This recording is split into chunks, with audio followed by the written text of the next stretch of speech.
నాగ సాధువులు భారతీయ ఆధ్యాత్మిక సంప్రదాయ పరిసరాలలో విశేష ప్రాముఖ్యత కలిగిన సాధువులు.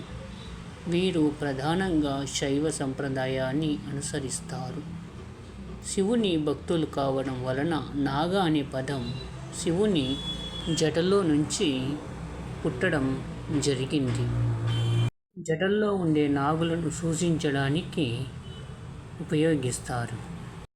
వేషధారణ: వీరు సాధారణంగా తమ శరీరానికి బూడిదను పూసుకుంటారు. ఆత్మ సాధకత్వానికి, పూర్వజన్మల యాత్రల నుండి విముక్తికి సంకేతంగా భావించబడుతుంది. నగ్నంగా ఉంటారు లేదా సాదాసీదాగా జీవితాన్ని గడుపుతారు. సాధారణమైన వస్త్రాలను ధరిస్తారు. జీవనశైలి: నాగసాధువులు సంపూర్ణంగా భౌతిక సంబంధాలను విడిచి ఆధ్యాత్మికతకు నిమగ్నమై ఉంటారు. వీరు అనేక కాలం పాటు గుహల్లో, అరణ్యాల్లో లేదా హిమాలయాల్లో తపస్సు చేస్తూ గడుపుతారు.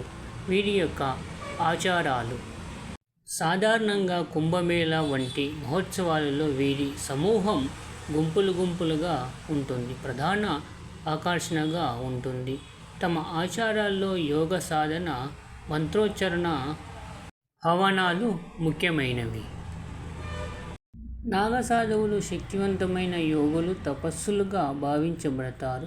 అనేక మంది వారి ఆధ్యాత్మికత విద్యను అందించడంలో ఆసక్తి చూపుతారు. నాగసాధువులు భారతీయ ఆధ్యాత్మిక జీవన శైలిలో ప్రత్యేక స్థానం కలిగి ఉన్నారు. వీరు భౌతిక ప్రపంచంలో సంబంధాన్ని త్యజించి పరమాత్మను చేరడానికి శైవ సిద్ధాంతంలో వీరి పాత్ర అత్యంత గౌరవనీయమైనది. Friends, please subscribe. Don't forget it. Thank you for watching.